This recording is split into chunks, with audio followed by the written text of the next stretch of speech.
Class 11th student. आज हम बात करते हैं रेस्ट एंड मोशन की। किसे हम या किस ऑब्जेक्ट को रेस्ट में कहेंगे, किसको मोशन में कहेंगे। तो ये थोड़े से जो कन्फ्यूजन अगर आपके दिमाग में है तो आज दूर करते हैं इनको। मान लेते हैं ये आपका स्कूल है और ये आप जा रहे हैं। ये स्कूल है और ये आप जा रहे हैं, तो आपकी पोजीशन इससे, आपकी पोजीशन इस स्कूल से लगातार क्या हो रही, चेंज हो रही है या फिर बढ़ रही है। तो आप क्या हैं, आप इस समय क्या हैं, तो आप रेस्ट में हैं और ये स्कूल किस में है, मोशन में है। ध्यान देना, उल्टी बात बोल रहा हूँ। आप जा रहे हैं, आपकी पोजीशन इस स्कूल से लगातार बढ़ रही है। आप क्या है, रेस्ट में है और स्कूल किस में है, मोशन में। ये तब कह सकते हो जब, ये तब कह सकते हो जब आपका कैलकुलेशन आप खुद करें, आप खुद करें। ध्यान देना। अब अगर यहाँ पर कोई बाहरी व्यक्ति खड़ा हो, बाहर किसी को हम खड़ा कर दें यहाँ पर, वो अगर देखे कि ये स्कूल की बिल्डिंग स्टैंडिंग में खड़ी है और ये व्यक्ति क्या कर रहा है, मोशन कर रहा है।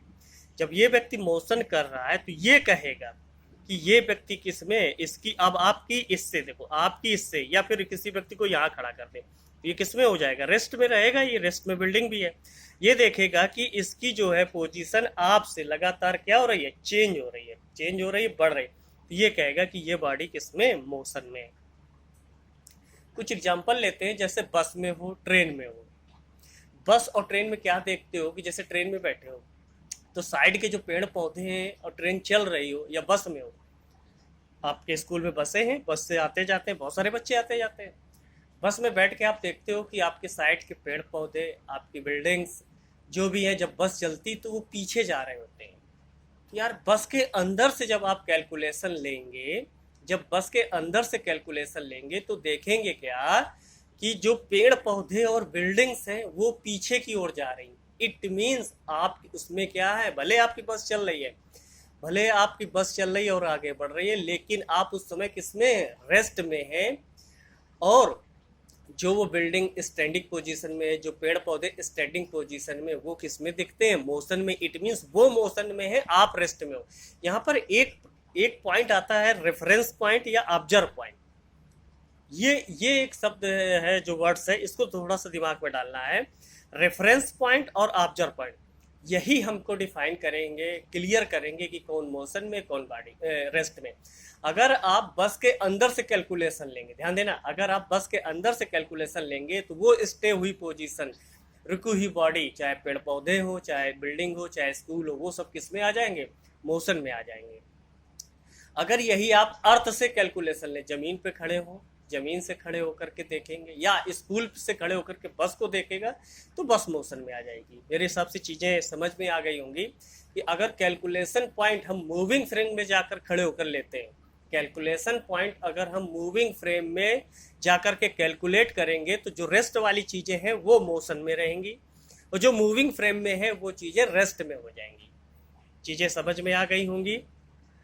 और कोई भी कंफ्यूजन लगता है आप टाइप करिए, मैसेज भेजिए, हम मैसेज आपका आंसर देते हैं। अगर कोई भी कंफ्यूजन आता है, थोड़ा सा उल्टी बातें बताई गई लेकिन वो सही है, इनको बहुत ही दिमाग में अच्छे से सेट करके रखना है कि आप कभी कभी जो है स्टैंडिंग हुई बिल्डिंग को, खड़ी हुई बिल्डिंग को बोल सकते हैं कि वो क्या है, मोशन में, या फिर खड़ी हुई बिल्डिंग रेस्ट में।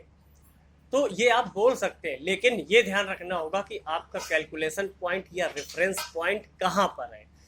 रेफरेंस पॉइंट और कैलकुलेशन पॉइंट अगर आपका सही है तो आपके जो डिसीजन होंगे वो सही माने जाएंगे। और रेस्ट की और मोशन की डिफिनीशन आप जान चुके हैं कि एक टाइम के साथ में, टाइम के रिस्पेक्ट में कोई बॉडी अपनी डिस्टेंस को चेंज करती है, डिस्प्लेसमेंट को चेंज करती, पोजीशन चेंज करती है, तो वो बॉडी मोशन में होती, नहीं चेंज करती तो रेस्ट में होती है। ये तो डिफिनीशन थी। डिफिनीशन के बाद ये चीज़ें आपको समझनी थी कि हम किस चीज़ को मोशन में कह सकते हैं, किसको रेस्ट में कह सकते हैं। एक पॉइंट आ जाता है, रेफरेंस पॉइंट आ जाता है, या ऑब्जर्व पॉइंट आ जाता है। इसको बहुत ही अच्छे से दिमाग में डाल लो। रेफरेंस पॉइंट वो पॉइंट होता है जहाँ से आप कैलकुलेशन स्टार्ट करते हैं।